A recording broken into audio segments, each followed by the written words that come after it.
यो हो बहसको साथमा नेपाल टेलिकमको 4G नै पर्फेक्ट छ। नेपाल टेलिकम, राष्ट्रको सञ्चार।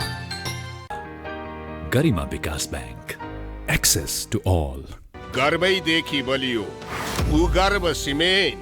कामना सेवा विकास बैंक, प्रगतिको आधार कामना सेवासँगको कारोबार। Vinayak Siddha College, committed for quality education.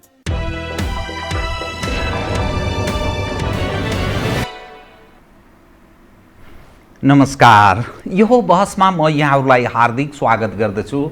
Jivram Bhandari. आज यहाँहरू सामुन्ने उपस्थित हुनुहुन्छ कोमल ओली। उहाँ राष्ट्रिय सभा सदस्य हुनुहुन्छ नेपाल कम्युनिस्ट पार्टी नेकपाकी। बहुप्रतिभाकी धनी भन्छु म उहाँलाई। गायिका, एक समयको समाचार वाचिका र पछिल्लो समयमा राजनीतिक अगुवा। उहाँसँग आज म समसामयिक विषयलाई केही विगतसँग समेत जोड्दै विश्लेषणात्मक र सूचनामूलक ढङ्गले कुराकानी गर्ने प्रयत्न गर्नेछु। सर्वप्रथम म उहाँलाई स्वागत गर्छु। स्वागत छ यहाँलाई। धन्यवाद। अब म कहाँबाट सुरु गरेँ भने तपाईको धेरै क्षेत्रमा सम्भावना छँदै थियो। लोकप्रिय गायिका, चर्चित सुप्रसिद्ध पनि मैले भने, एउटा होनहार, एउटा पत्रकारिता क्षेत्रमा तपाईले राम्रो काम पनि गरिरहनु भएको थियो। त्यही क्षेत्रमा तपाईको यथेष्ट अरू सम्भावना थियो। त्यहाँभन्दा बढोत्तरीको अरू प्रतिभा देखाउने सम्भावना छँदै थियो। तर तपाईले राजनीति चयन गर्नुभयो यस्तो क्षेत्र जहाँ मानिसहरूले निरन्तर औँलो ठड्याउँछन्। यस क्षेत्र उप मानिसको खासै आकर्षण छैन। आर्थिक हिसाबले त ठिकै होला, तर त्यो जुन खालको छवि निर्माण गर्न सकिन्छ नि, नेपालको सन्दर्भमा राजनीतिको माध्यमबाट राम्रो छवि निर्माण गर्न सम्भव छैन विगतदेखि वर्तमानसम्मका विविध घटनाले। किन यो क्षेत्र तपाईले चयन गर्नु? मैले यहीँबाट सुरु गरेँ, कृपया। धन्यवाद र तपाईलाई। र तपाईले जुन कुरा भन्नुभयो, सञ्चार क्षेत्रमा काम गरेर अनि कलाकारिता गरेर अहिले यो क्षेत्रमा तपाईँ किन आउनुभयो? अरू ठाउँमा सम्भावना, यही हो ठाउँ हामी आउने चाहिँ, त्यसपछि आउने चाहिँ अन्तिम किन होइन, किनभने चाहिँ हामीले यदि तपाईँले अहिले जुन राजनीतिको, अहिले राजनीतिमै सबै संसार चलेको छ कि देश पनि राजनीतिमै चलेको छ भनिन्छ। नीतिहरूको राजा राजनीति हो। यो मूल नीति हो, यो माउ नीति हो। योमा नै हामी बसेर हामीले नै यसलाई यसको छवि सुधारेनौँ भने, बनाएनौँ भने, निर्माण गरेनौँ भने आउने पुस्ताले झन् यसलाई कस्तो दृष्टिकोणले हेर्ला र हाम्रो देशको नीति कतातिर जाला। त्यसैले चाहिँ अहिले नै हो हामी युवाहरू चाहिँ बढीभन्दा बढी राजनीतिमा आएर यो देशको मूल नीतिलाई, माउ नीतिलाई सुधार्नु पर्नेछ। त्यसै कारणले यो प्रति नकारात्मक होइन, यो ग्रे कलर छ भनिन्छ होइन। राजनीति भनेको ग्रे कलर हो। ग्रे कलरमा चाहिँ रङ्ग भर्नको लागि चाहिँ सुन्दर सुन्दर रङ्गहरूको चाहिँ आयाम यसमा आवश्यकता छ। त्यसै कारणले पनि राजनीतिमा सबै पक्षका मान्छेहरू, इन्जिनियरहरू, डाक्टरहरू, प्राविधिकहरू, लयरहरू, प्राध्यापकहरू, त्यस्तो व्यक्तिहरू आउन जरुरी छ जसले गर्दाखेरि चाहिँ यसको अझ शुद्धिकरण हुँदै जाओस् होइन। त्यसकारणले टेक्निकल मान्छेले काम गर्छ नि, त्यसैले नीति बनाउने मान्छेले नीति निर्माण गर्छ। त्यसैले कानुन हेर्ने हाम्रो लयरहरू भइदिएको भए हाम्रो अहिले कानुनहरू, विधेयकहरू निर्माण गर्दाखेरि हामीलाई कति सहयोगहरू हुन्छ नि। हामीले जस्तै विधायन समिति छ भनेपछि त्यहाँ चाहिँ हामी कानुन ब्याकग्राउन्ड भएका व्यक्तिहरूलाई, मान्यज्यूहरूलाई त्यहाँ चाहिँ नि स्थान दिइन्छ होइन। त्यस कारणले राम्रो कानुन बनोस् भनेर हो। त्यस कारण त्यो कानुन एउटा यस्तो कानुन बन्छ, त्यो कानुन चाहिँ पुस्तौँ पुस्तासम्मको लागि चाहिँ नि त्यसले रुल गर्छ। त्यसैले गर्दाखेरि यहाँ चाहिँ सबै राम्रा मान्छेहरूको उपस्थिति जरुरी छ। आकर्षण अवश्य बढ्छ। तपाईँ त्यो सम्भावना छ त, जसरी तपाईँ जम्प गर्नुभयो राजनीतिमा, कस्तो अवस्थामा अहिले नेपालको राजनीति कुन अवस्थाबाट गुज्रिरहेको छ भने, हिजोका दिनमा जुन बेला 3 वर्ष अगाडि सम्झनुहोस्, केपी ओलीजीको आकर्षण जुन अवस्थामा थियो त्यो शिखर चुमेको जस्तो देखा पर्थ्यो। अहिले यहाँ आइपुग्दा तपाईँ जुन पार्टीमा हुनुहुन्छ तपाईको पार्टी विभाजित भयो, 2 टुक्रा भयो।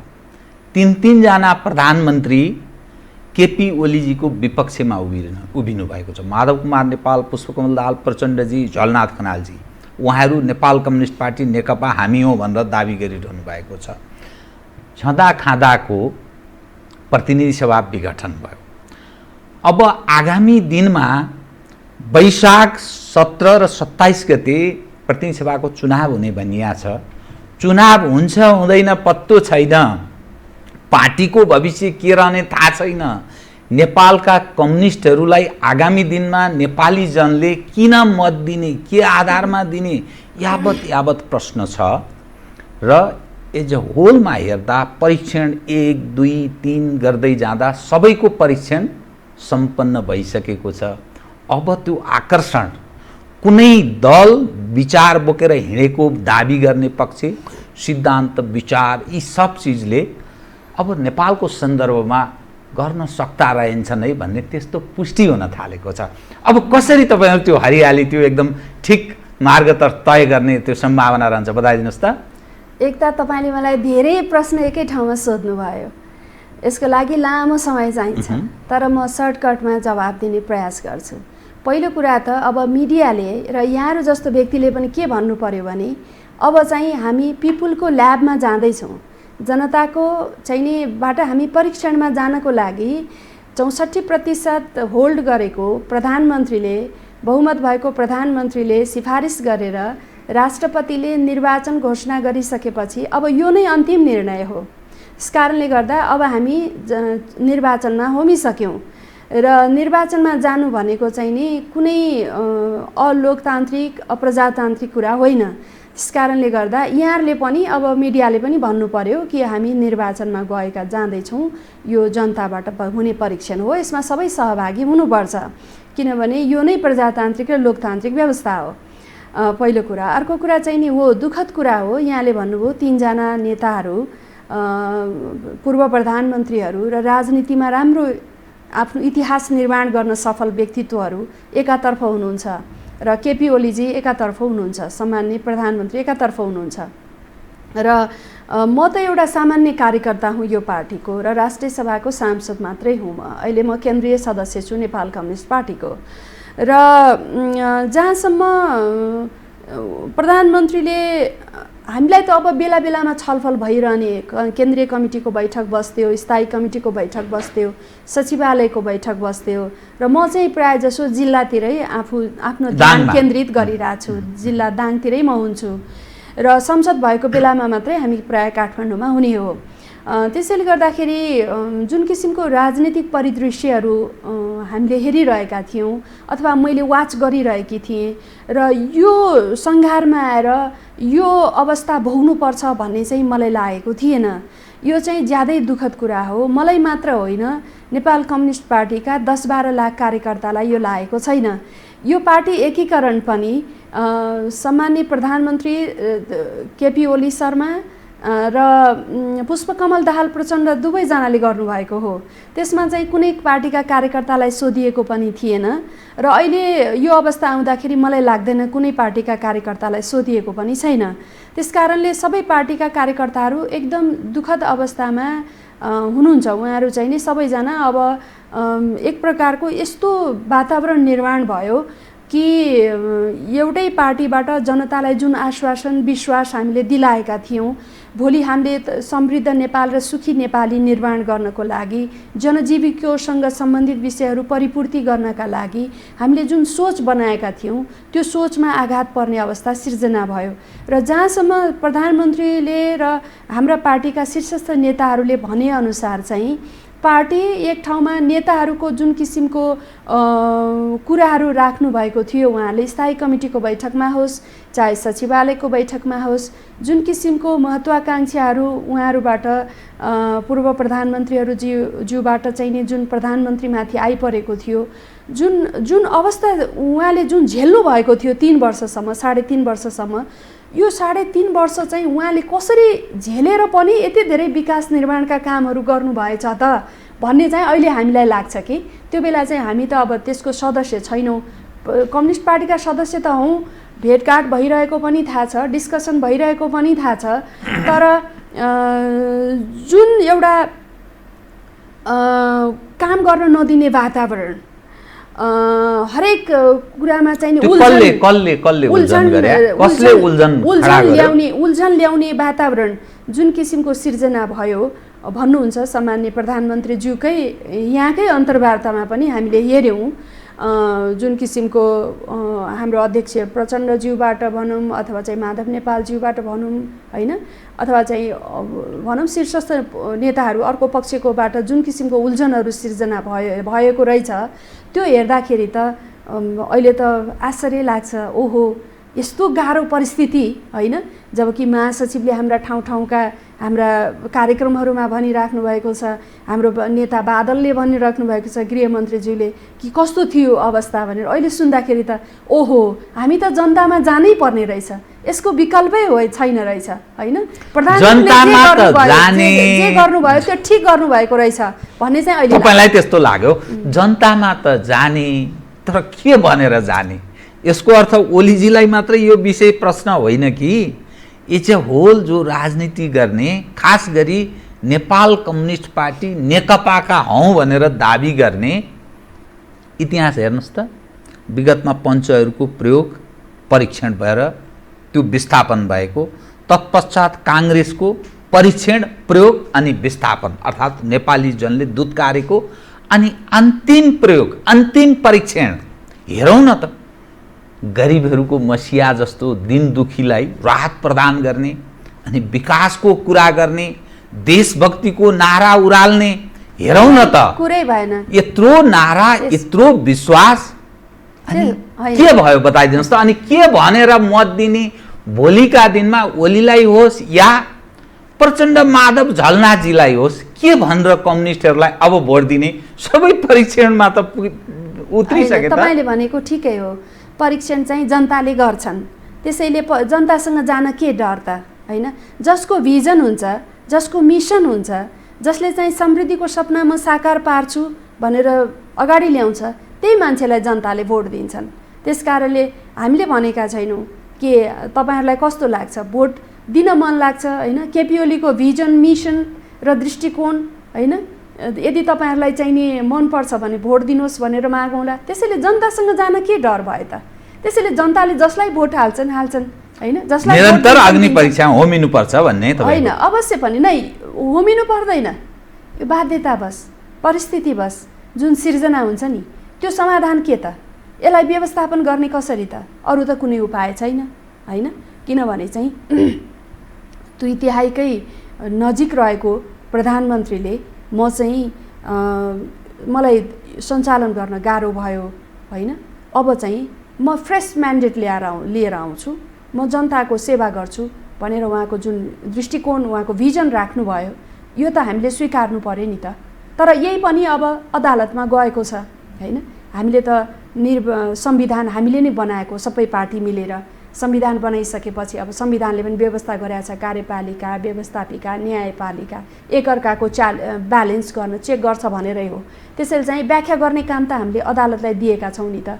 त्यसैले चाहिँ नि अब अदालतले व्याख्या गर्ला, अनि त्यसपछि चाहिँ नि हामी निर्वाचनमा त जानु नै छ। तपाईँ एउटा बुझकी मानिस कि पढे लेखेको भएको हुनाले कुरा गर्न पनि अलि इन्ट्रेस्ट पनि बढी हुँदै जान्छ, बढ्दै जान्छ।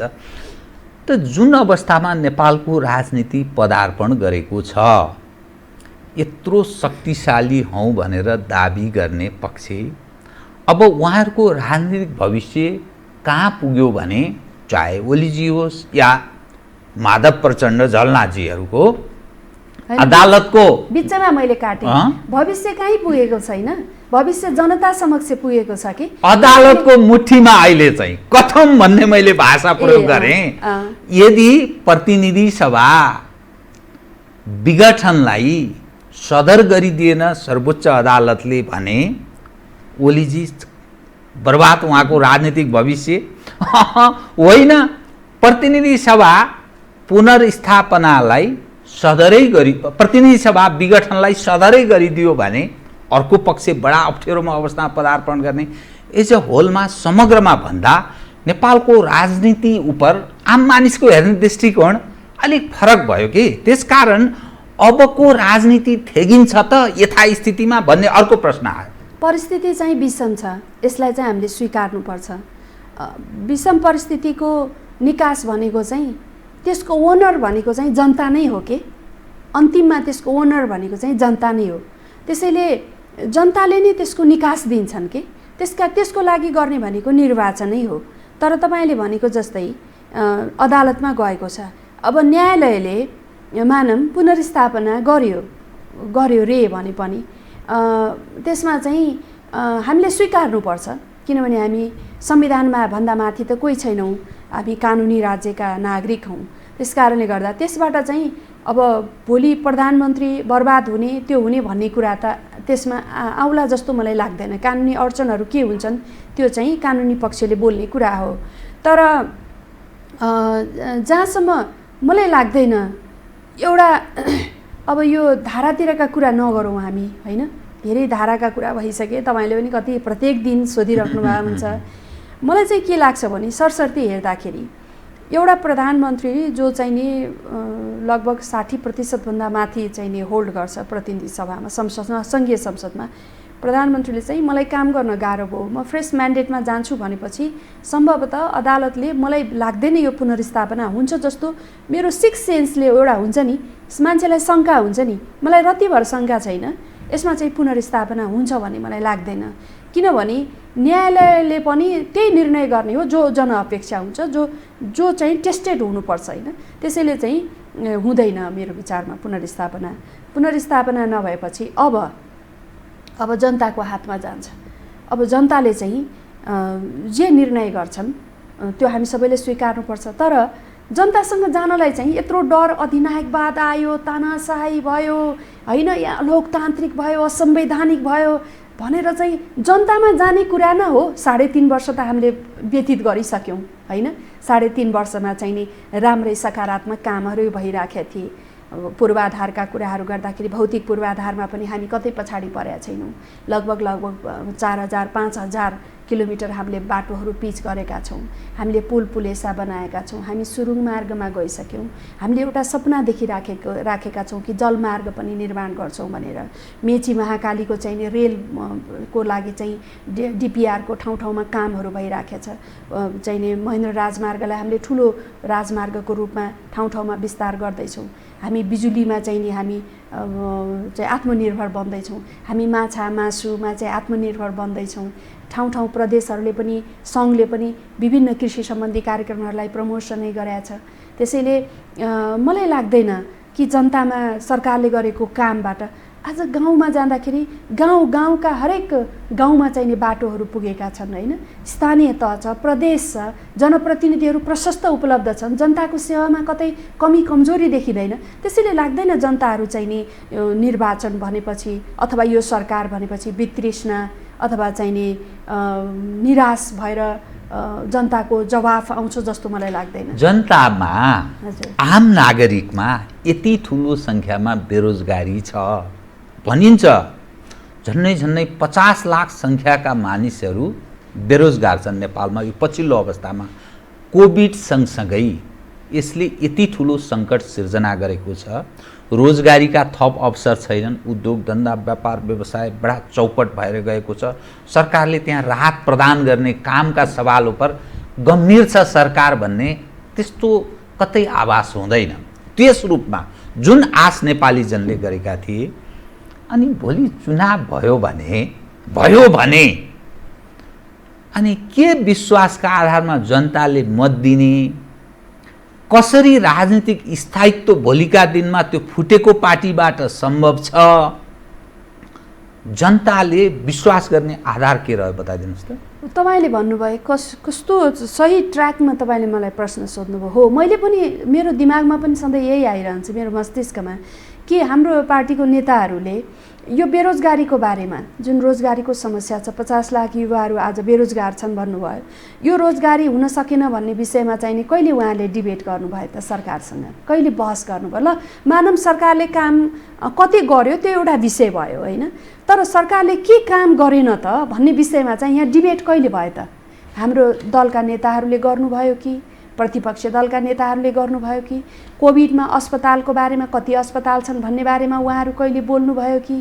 कहिले चाहिँ नि औषधि कस्तो छ भन्ने बारेमा उहाँले डिस्कसन गर्नुभयो कि उहाँले मेलम्चीको पानी किन आएन भनेर डिस्कसन गर्नुभयो कि उहाँले चाहिँ नि अप्पर तामाकोशी बन्नै लागेको थियो त बनिसकेको योजना अहिलेसम्म किन अड्केको छ के कहाँनिर रहेछ अप्ठ्याराहरू यो सरकारलाई हामीले बसेर छलफल गरेर यसलाई खुला गरिदिउँ होइन हाम्रो चाहिँ नि बुढी गण्डकीको आयोजनाको मुआब्जाको कतिलाई दिइसक्यो अब कतिलाई नदिएर मुआब्जा प्रत्येक वर्ष बढेको बढी गइराखेको छ अब सरकारले मुआब्जा दिन सक्ने स्थितिमा छैन सरकार किनभने चाहिँ अब समस्या समाधान हुन सकेन त्यसैले गर्दाखेरि यी यावत समस्याहरूमा चाहिँ नि राजनीतिक दलका नेताहरूले पनि कहिले बहस गर्नुभयो त सरकारलाई होइन कहिले उहाँले सहजीकरण गरिदिनु भयो त उको किसानहरू त्यही आएर चाहिँ नि माइती घर मण्डलामा एका साइडमा उको किसानहरू बसिरहेका थिए एका साइडमा चाहिँ नि हाम्रो दलको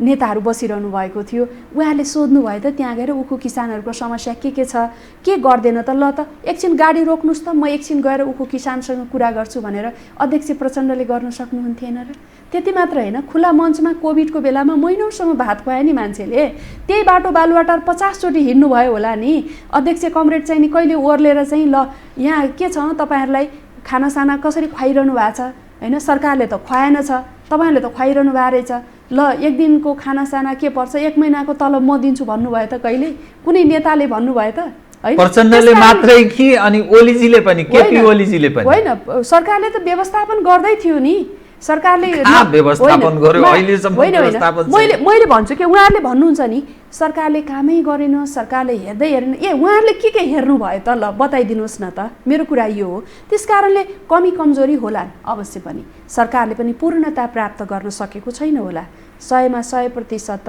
राजनीतिमा त जनि यहाँ कसैले पनि दिदो रहेनछ हैन तर गरेको छ यति गरेको छ यति गर्न सकेको छैन भन्ने विषयमा संसद हाम्रो 3वटा संसदहरू चलिसक्यो हैन अधिवेशनहरू त्यो अधिवेशनमा यो 3 वर्षको अवधिमा सरकारले कुन कामहरू यो 3 वर्षमा गर्न सकेन भनेर संसदमा कुन नेताहरूले बहस गर्नुभयो त ल एक दिनको तपाईले टिभीबाट मलाई देखाइदिनुहोस् त तपाई पार्टीमा राजनीतिमा होमिनु भन्दा अगाडि नै यो खाले तपाईमा चेत या धारणा बनेको भए तपाई यो पार्टीमा प्रवेश गर्नुहुन्थ्यो या राजनीतिमा प्रवेश गर्नुहुन्थेन जुन अवस्थामा नेतृत्व पंक्तिको यो लथालिङ्ग भताभुङ्ग तस्बिरको बारेमा तपाईले काहीँ न काहीँ यो पक्ष या उ पक्षको बारेमा जुन उजागर गर्ने प्रयत्न गर्नुभयो नि त्यो गम्भीरता चाहिँ कम देखियो भन्ने आशय न हो तपाईको त तपाई त्यसबेला यो खाले तपाईमा चेत आएको भए या भित्र पसेर प्रवेश गरेर हेर्दा त्यो बुझेको भए राजनीतिमा आउनुहुन्थ्यो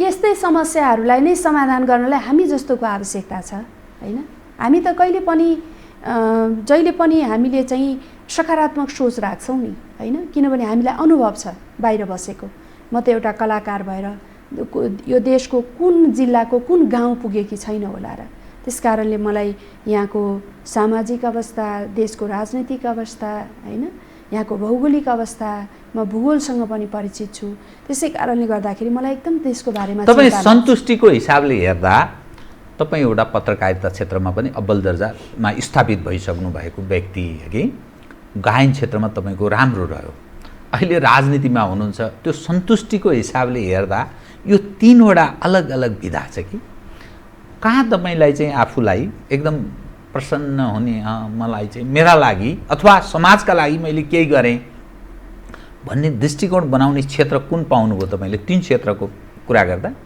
मेरो यो 3वटै क्षेत्रमा मेरो सेवा नै थियो तपाई अहिले यो टेलिभिजनमा बहस चलाइरहनु भएको छ र देशको समसामयिक विषयमा कुरा उठाइरहनु भएको छ यो तपाईको देशप्रतिको सेवा हो यो हैन त्यसबाबत तपाईले केही पारिश्रमिक पाउनुहुन्छ होला तर त्यो बेग्लै कुरा हो त्यो पारिश्रमिक तपाईको कामको चाहिँ नि मेहनतको फल हो तर तपाईले जे गरिरहनु भएको छ त्यो तपाईको सेवा हो कन्ट्रिब्युसन हो मैले पनि जुन क्षेत्रमा बसेर म पत्रकारितामा सेवा गरेँ त्यो मेरो देशप्रतिको लगानी नै थियो र कलाकारिता क्षेत्रबाट मैले जसरी सेवा गरेँ गीत सङ्गीतहरू प्रस्तुत गरेर आम जनतालाई चाहिँ मनोरञ्जन प्रदान गरेँ चेतना प्रदान गरेँ छोरी यसरी एउटा स्वावलम्बी हुनुपर्छ स्वाभिमानी भएर बाँच्नुपर्छ भनेर आवाज उठाउँदै गएँ त्यो पनि मेरो मुलुकप्रतिको सेवा नै थियो र त्यो मेरो कन्ट्रिब्युसनै हो त्यसैले म सबै क्षेत्रबाट मैले गरेका सेवाहरू प्रदान गर्दै आएकी थिएँ। तर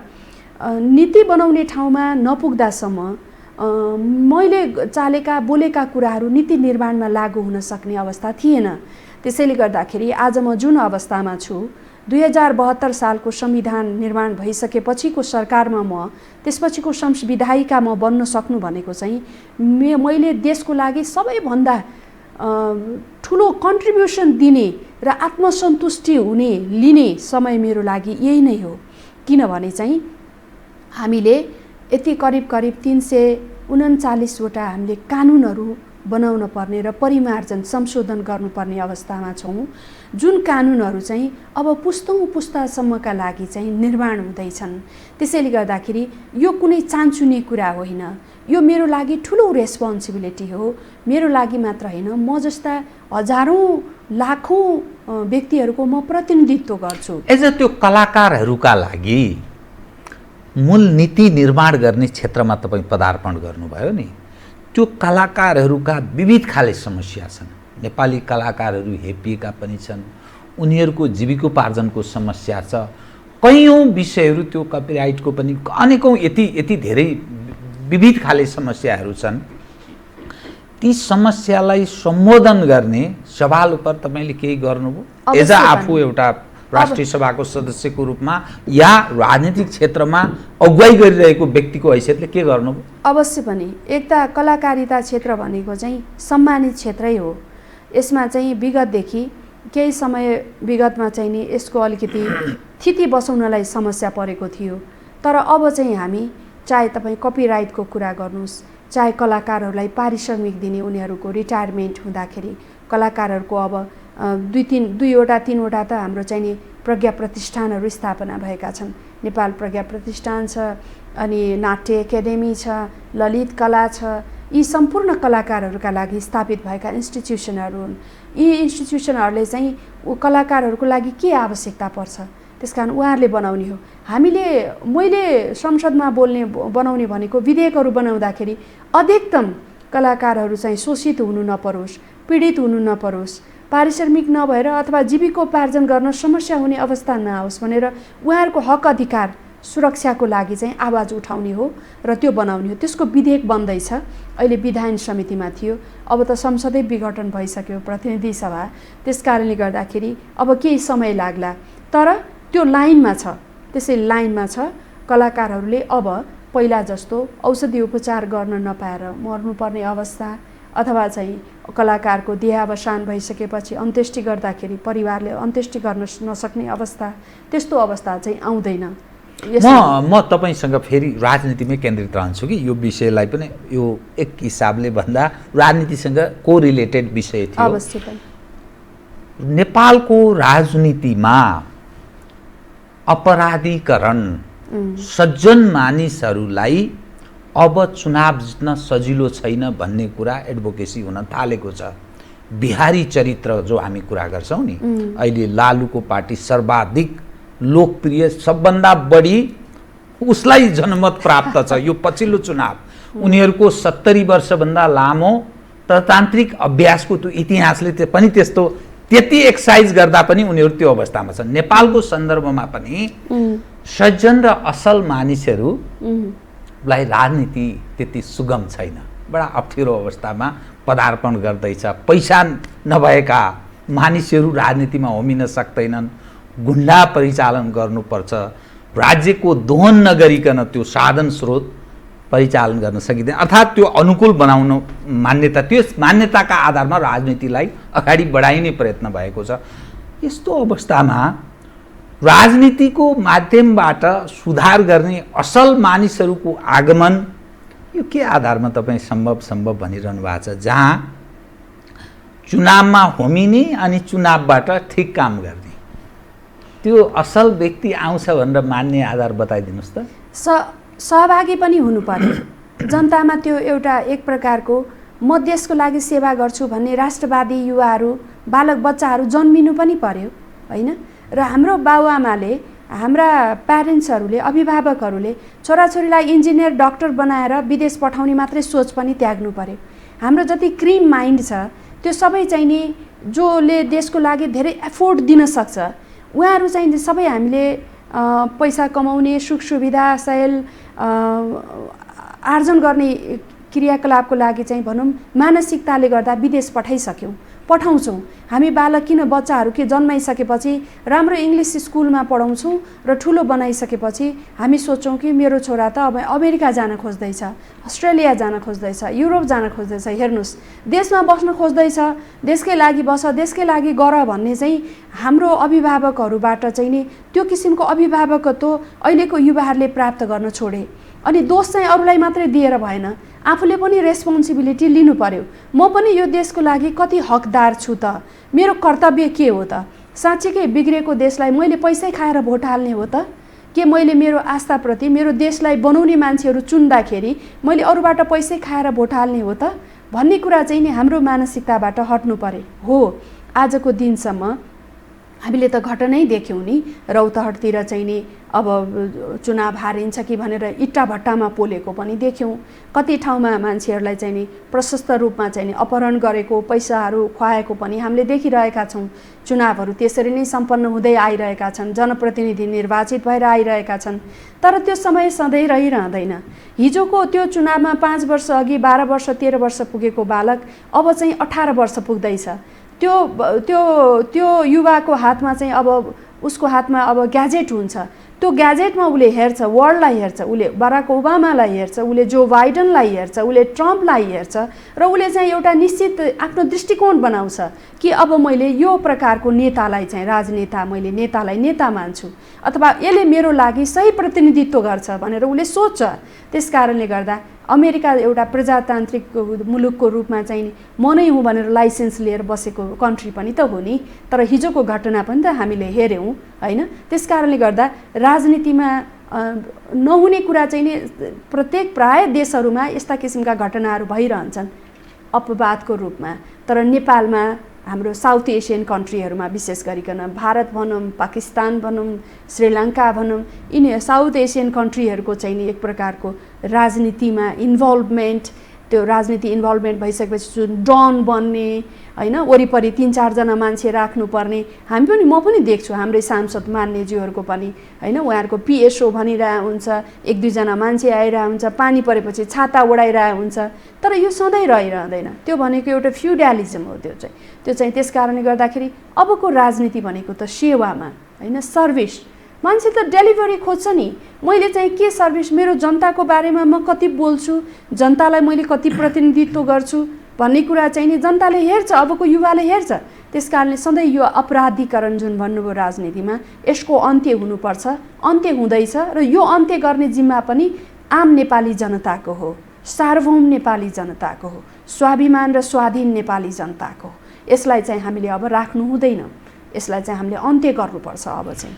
तर भनिन्छ के भने नि, राजनीतिमा सुधार गर्नका लागि जो दलका अगुवाहरू छन् तिनले गलत ट्रेन्ड डेभलप गराइदिए, फलत गलत मानिस मात्रै राजनीतिमा निरन्तर तिनका पछुवा हुने स्थितिमा पदार्पण गर्यो। असल मानिसहरू राजनीतिमा लागि पर्ने सम्भावना तपाईले भने चाहिँ खास गरी एसियन कन्ट्रीहरूमा असाध्यै कमजोर स्थिति, साउथ एसियन कन्ट्रीमा असाध्यै कमजोर अवस्थामा छ।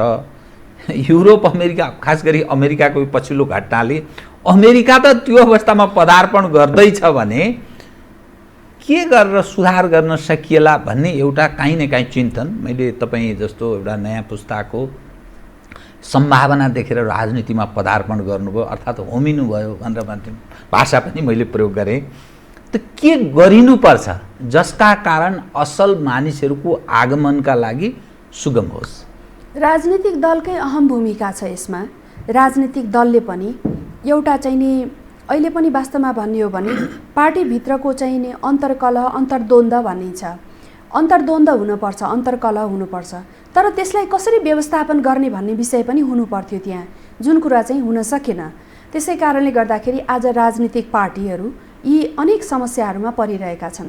नेपाल कम्युनिस्ट पार्टी मात्र होइन, नेपालमा रहेका जति पनि नाम चलेका पार्टीहरू हुन्, नेपाली कङ्ग्रेस पनि विगतमा फुटेकै हो र अन्तर्द्वन्द्व त्यो भित्र पनि व्याप्त छ अर्को भनेको राष्ट्रिय प्रजातन्त्र पार्टी पनि फुटेकै हो, त्यो भित्र पनि अन्तर्द्वन्द्व व्याप्त छ। अब अस्ति यही साझा विवेकशील के पार्टीहरू भनेर एउटा युवाहरू भनेर एउटा नयाँ सोच ल्याएर आयौँ भन्नुहुन्थ्यो, उहाँहरू पनि फुट्नुभयो, त्यहाँभित्र पनि त्यस्तै द्वन्द्व छ। अब के त, अब के यसको मतलब चाहिँ अब कसैले नेतृत्व नै नलिने त भन्ने कुरा होइन। त्यसै कारणले गर्दा आन्तरिक रूपमा पार्टीभित्रको व्यवस्थापनलाई पनि अबको पार्टी अगाडि बढ्दाखेरि ध्यान दिनुपर्छ।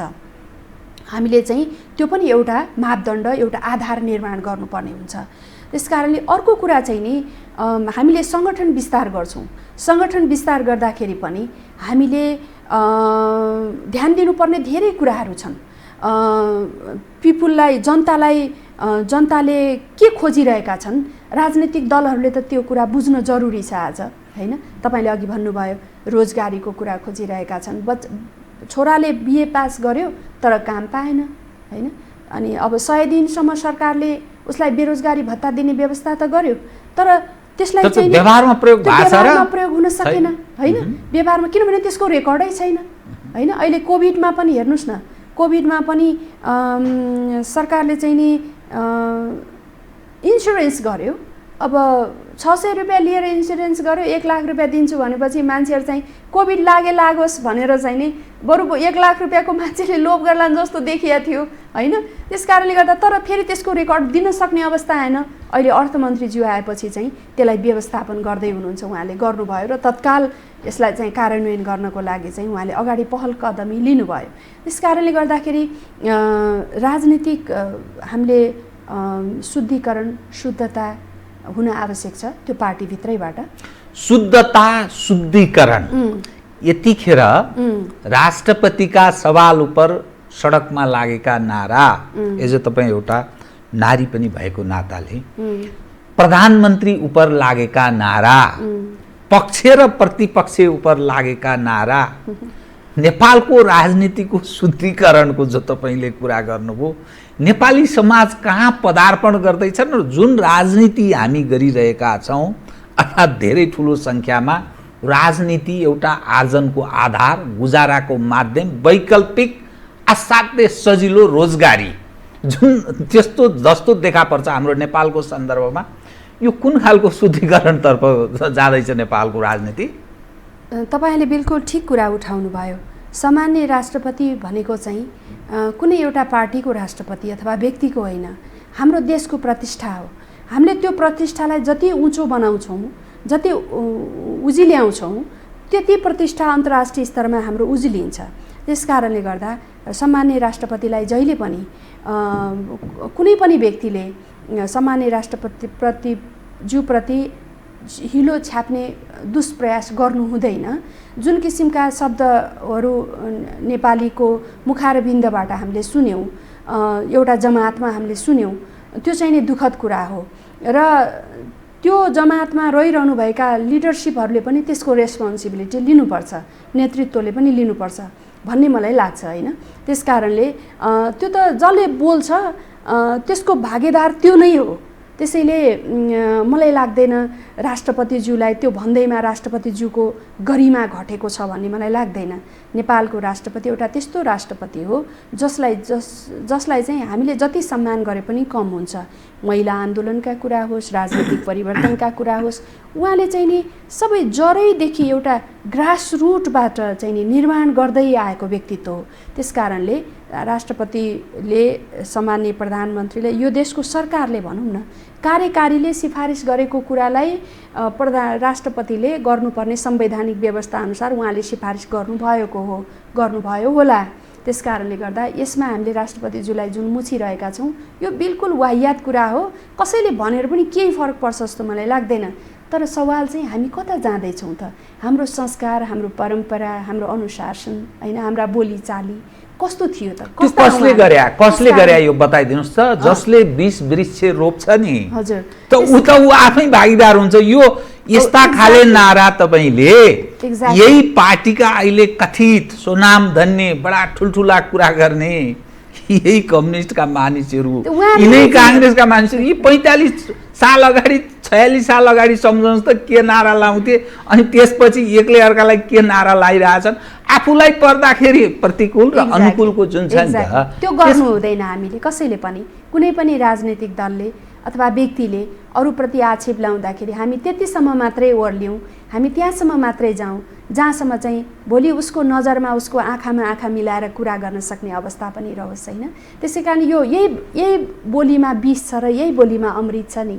त्यसै कारणले गर्दाखेरि हामी तर्क गरौँ होइन, के कुराले चाहिँ नि असमझदारी सिर्जना भएको त एक आपसमा तर्क गरौँ, भएका कुराहरू भनौँ, झुट नबोलौँ, नढाँटौँ, किनभने भोलि त थाहा हुन्छ अर्को पक्षले त अब मानिसको दाबी के भने नि एज अ राष्ट्रपति भनेको अभिभावक समग्र नेपाली जनको देशको पनि त्यो एक नम्बरको नागरिकले त्यो अभिभावकीय भूमिका निर्वाह भएन।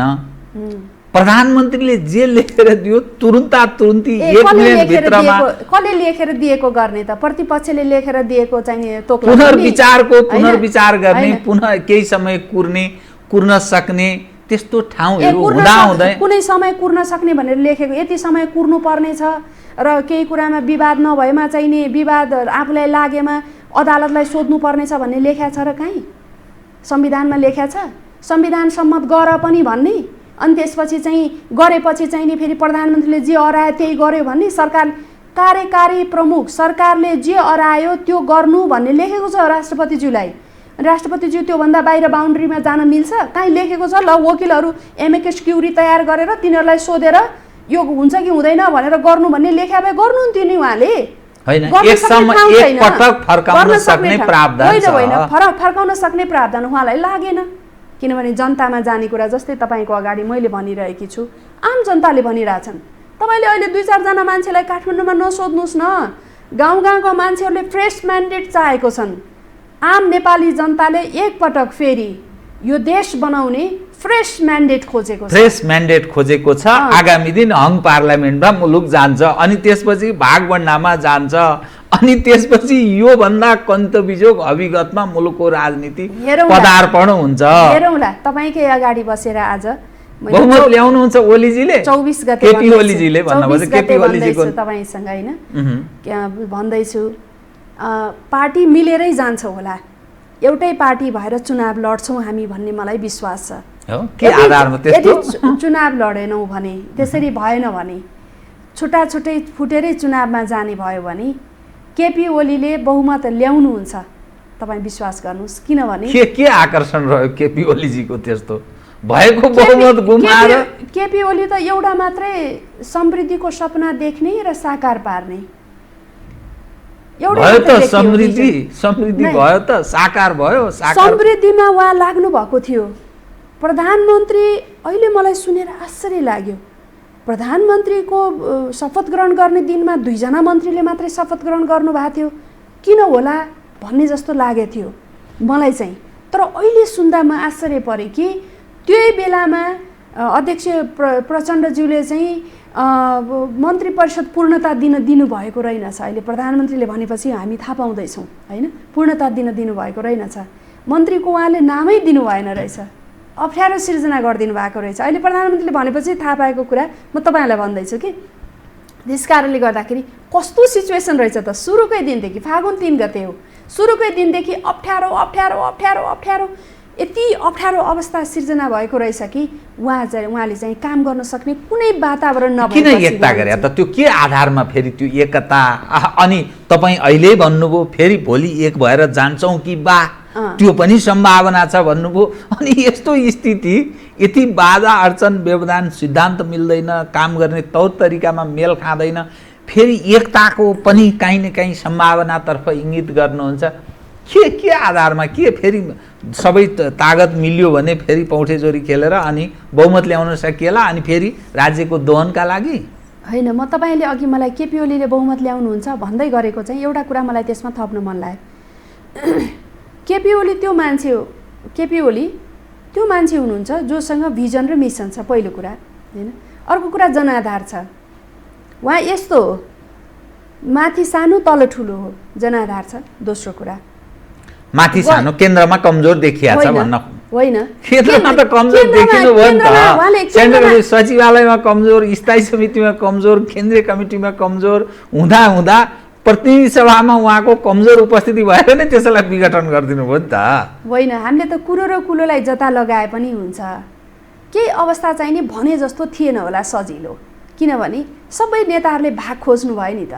एकातिर पूर्व एमाले, एकातिर माओवादी मात्रै भएको भए त उहाँ किन कमजोर हुनुहुन्थ्यो र। जब पूर्व एमालेमा भएका उहाँका पूर्व साथीहरू पनि बाँडिनु भएपछि के उहाँहरूलाई दिएको भाग पनि उतैतिर गयो भनौँ न, होइन। केन्द्रीय कमिटीमा मलाई संसदमा त लाग्दैन उहाँ अल्पमतमा हुनुहुन्थ्यो भन्ने लाग्दैन मलाई। राष्ट्रिय सभाको अवस्था के छ अब? राष्ट्रिय सभामा पनि हामी राष्ट्रिय सभामा त अल्पमत र बहुमत भन्दैनौँ, हाम्रो छैन। हामी चाहिँ नि सबै नेकपा छौँ र अन्य पार्टीहरू हुनुहुन्छ। त्यस कारणले गर्दा त्यहाँ चाहिँ हामी यो पक्ष भनेर हात उठाएका छैनौँ। हामी त्यसरी बस्दा पनि बस्दैनौँ। राष्ट्रिय सभाको परिकल्पना त्यो पनि होइन। त्यस कारणले गर्दा हामी त्यसमा काउन्टडाउनमा हामी छैनौँ। कतै न कतै तपाईँलाई लागेन यो एकता नै नगरेको भए ठिक हुने रहेछ भन्ने एउटा बुझकी मानिसको नाताले मात्रै भने? तपाईँ राष्ट्रिय सभाको सदस्य भएको हिसाबले मात्रै विषय उठान गरे होइन। यो ढङ्गले जबरजस्ती एकता अनि विभाजन अन्तत्वगत गलत सन्देश गयो नि समाजमा हो। अनि यो नगरेको भए बरु ठिक हुने रहेछ। मोर्चाकै हिसाबले चुनाव लडेर मोर्चागत हिसाबले नै बरु सरकार बनाएको भए अवस्था ठिक हुन्थ्यो भन्ने कतै लागेको छ तपाईँलाई अहिले? केपी ओलीको त्यो बेलामा एउटै मात्रै भिजन थियो, मुलुकलाई समृद्धि दिने, त्यसको लागि बहुमत चाहिन्छ भन्ने थियो कि मेरो विचारमा। अब हामीलाई सोधेर गरेको त होइन, तर त्यो उहाँको चाहिँ यो देशलाई समृद्धि कसरी दिने, जनतालाई चाहिँ नि जनताको आवश्यकता कसरी परिपूर्ति गर्ने भन्ने मात्रै उहाँको सोच भएर त्यतातिर चाहिँ उहाँले हेर्नुभयो मलाई लाग्छ। र किन हेर्नुभयो भने केपी ओलीलाई त के आवश्यकता छ र? उहाँले चाहिँ म अब राजनीति नगरेर युवा पुस्तामा हस्तान्तरण गर्न चाहन्छु भनिसकेपछि उहाँलाई राजनीतिक महत्त्वाकांक्षा पनि भएन। उहाँले चाहिँ नि मेरो जति पनि जायजेथा सम्पत्ति छ राष्ट्रका नाममा दिएँ भन्नुभयो, होइन। उहाँको भौतिक शरीरको चाहिँ नि अन्त्यपछि, लीलापछि उहाँलाई केही पनि चाहिएको छैन, सबै देशलाई दिइसक्नुभयो। उहाँ भ्रष्टाचारी हुन सक्ने कुरै भएन, होइन।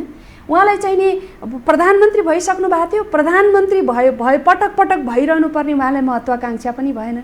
राजनीतिमा अधिनायकवादी भएर बस्छु भन्ने पनि भएन, नत्र उहाँ एक्लै बस्नुहुन्थ्यो होला नि। भ्रष्टाचारको चाहिँ कुरा नगरौँ होला कि, किनभने एकपछि अर्को विषय यति धेरै विषय उहाँको कार्यकालका मन्त्रीहरूबाट भएको विषय उजागर भएको छ कि ओलीले के को लागि भ्रष्टाचार होइन, ओलीले नगरेर हुन्छ र उहाँको नेतृत्वमा सरकार बनेको बेलामा जे जति ज्यादती र भ्रष्टाचार जन्ने गतिविधि भएको छ त्यसको जिम्मा उहाँले लिनुपर्छ नि त। मन्त्रीले त छँदैछ तर उहाँ पनि जिम्मेवार हुनुपर्छ नि। होइन, यदि भ्रष्टाचार भएको प्रमाणित भएमा केपी ओलीको अगाडि एबीसीडी उहाँको घरको परिवार सदस्य छ भने पनि कोही बच्छ, कसैलाई प्रोटेक्सन गर्नुहुन्छ भन्ने मलाई विश्वास छैन। यो संवैधानिक अङ्ग, यो खाले संरचनाले कहाँको राजनीतिक मानिसलाई पहुँच राख्छ र के हैसियत छ ती कार्यकर्ता जो मानिस संवैधानिक अङ्गका कथित विभिन्न अङ्गका प्रमुख भएर गएका छन्, यी सबै कसरी गएका छन् थाहा छैन र के गर्छन् यिनले गर्ने त आशै नगरौँ। राजनीति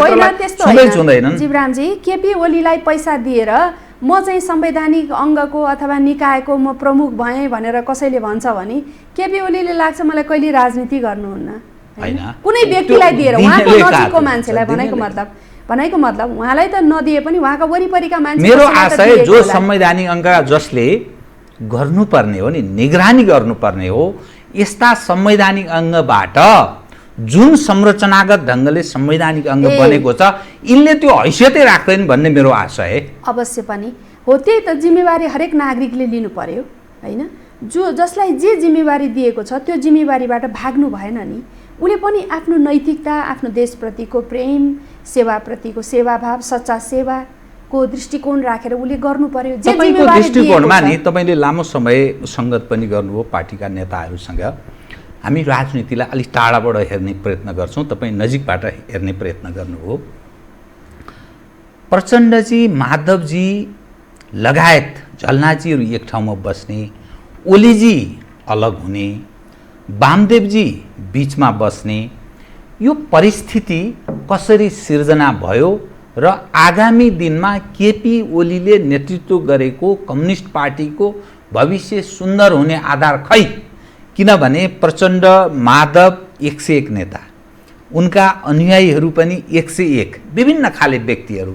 यतातर्फ हेर्दा पनि त्यति कमजोर भन्ने अर्थमा भनेको होइन कि केपी ओलीजी आगामी दिनमा फेरि अध्यक्षको लागि उहाँको दाबी रहने छैन, प्रधानमन्त्रीका लागि आगामी दिनमा दाबी रहने छैन। अनि उहाँ पछिका उत्तराधिकारीहरू हेर्दा त्यो व्यक्तित्व अझै बनाइन सकेको हो कि प्रचण्ड या माधव नेपालहरूको जस्तो। भविष्य त ओलीजीको नेतृत्वको पार्टीको त्यति राम्रो छ भन्ने अर्थ लाग्दैन त घटनाले, विभिन्न घटनाक्रमले हेर्दा। जो व्यक्ति उद्देश्य लक्ष्य सहित एक्लै हिँड्छ र त्यसको उद्देश्य र लक्ष्य सही छ, सत्य छ भने एक्लै हिँडे पनि त्यसका पछाडि लाखौँ कार्यकर्ताहरू हिँड्छन्, बन्नेछन्, जमात हुन्छ। जो व्यक्ति धेरै जमात लिएर हिँड्छ, जसको उद्देश्य लक्ष्य सही छैन, झुट छ, असत्य छ भने त्यसका पछाडि हिँडेका लाखौँ व्यक्तिहरूको पछाडि ऊ पछि एक्लै हुन्छ। त्यसकारणले सत्यलाई लिएर हिँड्नुपर्छ, कहिले पनि त्यो मान्छे एक्लै रहँदैन।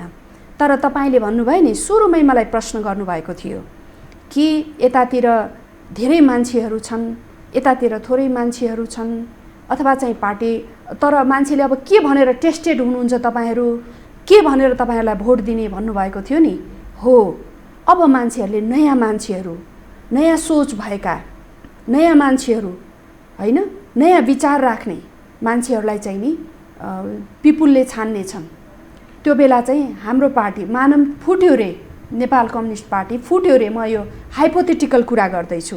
केपी ओलीको पार्टी, नेकपा पार्टी अथवा उहाँहरू छुटेर जानुभयो रे होइन भनेपछि जुट्ने ठाउँ छ, अझै केही बाँकी छ र अब के का लागि जुट्ने, फेरि अर्को पटक अर्को ढङ्गले फुटाउनलाई भन्ने अर्थ लागिगयो नि? होइन, यदि निर्वाचन हुने भयो भने मलाई लाग्दैन यो दुईटा पार्टी फुटेर जान्छ भन्ने मलाई लाग्दैन।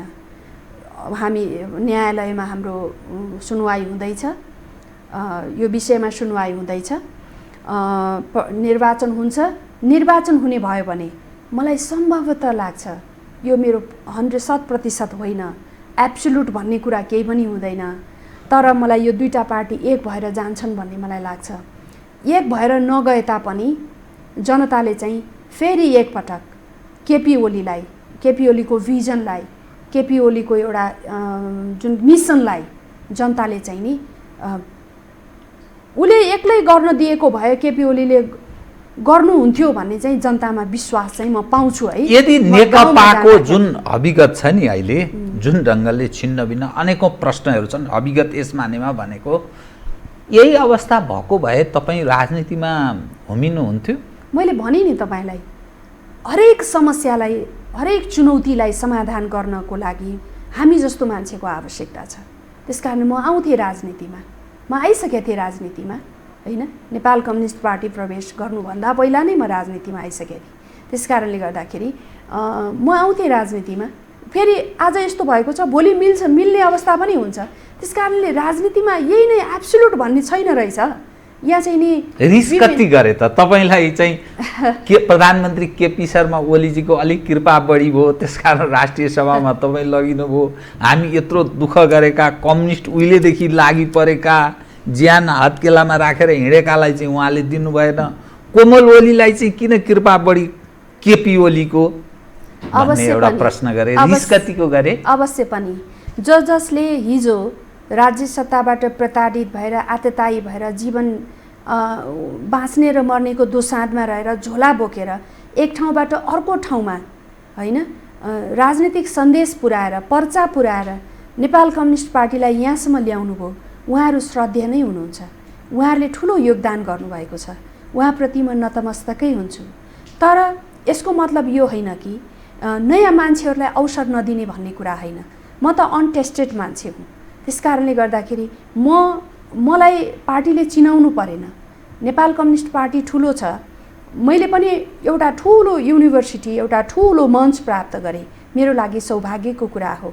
तर नेपाल कम्युनिस्ट पार्टीको लागि पनि म 2 करोड, लगभग 2 करोड नेपालीले चिन्ने व्यक्ति हुँ, एउटा त्यो मान्छे हुँ म।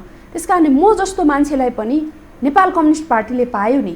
त्यस कारणले गर्दाखेरि मलाई लाग्दैन यसमा चाहिँ धेरैले आरिस गर्नुभएको छ भनेर। मलाई लाग्छ उहाँहरूले चाहिँ पार्टी पद्धतिप्रति चिन्ता गर्नुभएको होला, यस्तो भएको भए अझ हुन्थ्यो भनेर। त्यसमा पनि म चाहिँ नेपाल कम्युनिस्ट पार्टीमा म दाङकै नेपाल कम्युनिस्ट पार्टीका हाम्रा अध्यक्षहरू, हाम्रा त्यहाँका नेताहरू, उहाँहरूको अनुरोधमा म यो पार्टीमा प्रवेश गरेकी हुँ। त्यसपछि प्रवेश गरिसकेपछि म दाङमै पार्टी प्रवेश गरेँ हुँ। मलाई वामदेव गौतमजीले पार्टी प्रवेश गराउनु भएको हो। त्यसपछि चाहिँ म पार्टीको म जिल्लाबाटै सिफारिस भएर मेरो प्रतिनिधि सभाको प्रत्यक्ष निर्वाचनमा मेरो नाम सिफारिस भएको थियो। तर मैले चाहिँ त्यो बेलामा परिस्थितिवश टिकट प्राप्त गर्न सकिनँ अनि मैले त्यो ठाउँ छोड्नु पर्यो। त्यसपछि पनि मेरो नाम महिला क्लस्टरमा हो। मैले कुनै पुरुष ठुलो योगदान गरेका व्यक्तिहरूको मैले पद खोसेको होइन। महिला क्लस्टरमा मेरो नाम जिल्लाबाट 1 नम्बरमै सिफारिस भएको थियो। छनौटको आधारमा के यो राजनीतिमा ठिक ठाउँमा पुग्नलाई, नेतृत्वमा पुग्नलाई अथवा राजपाटको सुविधा लिने जिम्मेवारीमा पुग्नलाई बहुत धेरै त्याग गर्नुपर्ने, योगदान गर्नुपर्ने या आर्थिक त्यागको आर्थिक लगानीको कुरा गर्छन्, त्यस्तो केही पर्यो? त्यो बेला चाहिँ प्रदेश कमिटी थियो। प्रदेश कमिटीले मेरो नाम सिफारिस गर्यो र स्थायी कमिटीबाट मेरो नाम अनुमोदन भयो। अनुमोदन हुँदा 1-2 जनाले नोट अफ डिसेन्ट लेख्नुभयो भन्नेसम्म मैले सुने, तर मलाई थाहा छैन यो हो कि होइन भन्ने कुरा चाहिँ। तर मैले चाहिँ मेरो नेपाल कम्युनिस्ट पार्टीमा आइसकेपछि यो राजपाट प्राप्त गर्नको लागि अथवा कुनै द्रव्य सेवा अथवा यस्तो गर्नुपर्छ जस्तो मलाई यो पार्टीमा लाग्दैन है। यदि कसैले त्यस्तो होइन, यदि कसैले त्यस्तो भन्नुहुन्छ भने त्यो बिल्कुल उहाँलाई सोध्नु होला। अर्को कुरा, राजनीति कमाई खाने भाँडो, यो कमाउनको लागि आउने ठाउँ पनि होइन। तर त्यस्तो लागेन तपाईलाई? सारा नेताहरूको जीवनशैली, दिनचर्या विगत सम्झनुस्, वर्तमान हेर्दा कहाँबाट त्यो वर्षिन्छ, आकाशबाट फरफर झर्यो? यहाँ कुनै त्यस्तो किसिमको पैसा द्रव्य प्राप्त हुँदैन राजनीतिमा। मेरो त अधिकांश म एक्लो जीवन हो। मलाई धौ छ मेरो गाडीमा तेल हाल्न, मेरो जिल्ला जान, जिल्लामा कार्यकर्ता भेटघाट गर्न। होइन, मैले तपाईको कुरा गरे हैन, तपाईको पार्टीका नेताहरूको जीवनशैलीको अवस्था बताउँदैछु।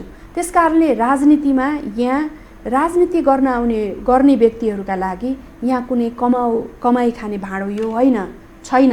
तर तपाईले भने जस्तै राजनीतिक दलका नेताहरूको जुन किसिमको स्ट्यान्डर्ड जीवनशैली देखिएको छ, यसमा जनताले प्रश्न उठाएका छन् र उहाँहरूले ध्यान पनि दिनुपर्छ। भोलि चुनावमा हेर्छन् नि जनताले, उहाँले ध्यान पनि दिनुपर्छ। अर्को कुरा, हाम्रै राष्ट्रिय सभाको मान्य हुनुहुन्छ, हाम्रो दलको नेता, हाम्रो दलकै नेता हुनुहुन्छ। उहाँ सचिवालयमा प्रवक्ता पनि हुनुहुन्थ्यो, सचिवालयको सदस्य अहिले पनि हुनुहुन्छ। नारायण काजी श्रेष्ठज्यूले राष्ट्रिय सभाको कोभिड आइसकेपछि राष्ट्रिय सभाको सबै सांसदहरूले चाहिँ यो अब बैठक भत्ताहरू नलिने भन्ने निर्णय गर्दाखेरि र गर्नु पर्यो भनेर उहाँले प्रस्ताव राख्नुभएको थियो। उहाँले चाहिँ नि तलब नलिने प्रस्ताव राख्नुभएको थियो र त्यहाँ हामी सांसदहरूले मुखामुख गरेका थियौँ। किनभने हामीले चाहिँ कसरी जीवन चलाउने, काठमाडौँमा भाडामा बस्नु पर्दाखेरिको अवस्था, जम्मा 55,000 तलब भाडा बस्नु पर्दाखेरिको अवस्थाले एउटा व्यक्तिले, एउटा परिवारले, एउटा गाउँबाट आउने कार्यकर्ताहरूका लागि चाहिँ कसरी जीवनयापन गर्ने, कसरी दिनचर्या चलाउने, जबकि एउटा सचिव, एउटा सहसचिव यहाँ प्राडो गाडी चढेर हिँड्छन्। सांसदहरूलाई एउटा बस्ने घरको व्यवस्था छैन। यहाँ चाहिँ नि कुनै एउटा इन्स्टिट्युसनको हाकिम भयो भने अगाडि पछाडि चाहिँ नि सेक्युरिटी लगाएर हिँड्छ बिचमा, जो कि धेरै त्योभन्दा सांसदहरूले जनताको लागि कति सेवा गरेका छन्, कुनै सुविधा छैन। सांसदहरूले यसरी मैले देख्छु सामाजिक सञ्जालहरूमा कि सांसदहरूले बल्ले चाहिँ लुटेका छन् देश। जनप्रतिनिधि एउटा जनताको आस्था पनि भएको हुनाले त्यो प्रश्न उठाउनु अस्वाभाविक होइन। सबै एकै प्रकारका छैनन्, मैले भन्न खोजेको सबै एकै प्रकारका छैनन्। त्यसकारणले गर्दाखेरि राजनीति भनेको चाहिँ सेवा गर्न आउने ठाउँ मात्रै हो, मैले बुझे अनुसार। म तपाईसँग अरू कुरा गर्न चाहन्थे, समयले त्यतिसम्म साथ दियो। धन्यवाद छ है। धन्यवाद। आदरणीय दर्शकवृन्द, उहाँ हुनुहुन्थ्यो कोमल ओली, राष्ट्रिय सभा सदस्य, नेपाल कम्युनिस्ट पार्टी नेकपा। समसामयिक विषयलाई केन्द्रमा राखेर गरिएको कुराकानी म सहित मेरो सम्पूर्ण युनिटलाई कार्यक्रमबाट बिदा दिनुहोस्। तर यो हो टेलिभिजन, हेर्दै रहनुहोला। नमस्कार। यो हो बहसको साथमा नेपाल टेलिकमको 4G नै पर्फेक्ट छ। नेपाल टेलिकम राष्ट्रको सञ्चार। गरिमा विकास बैंक एक्सेस टु अल। गर्वैदेखि बलियो भूगर्भ सिमेन्ट। कामना सेवा विकास बैंक, प्रगतिको आधार कामना सेवासँगको कारोबार। Vinayak Siddha College, committed for quality education.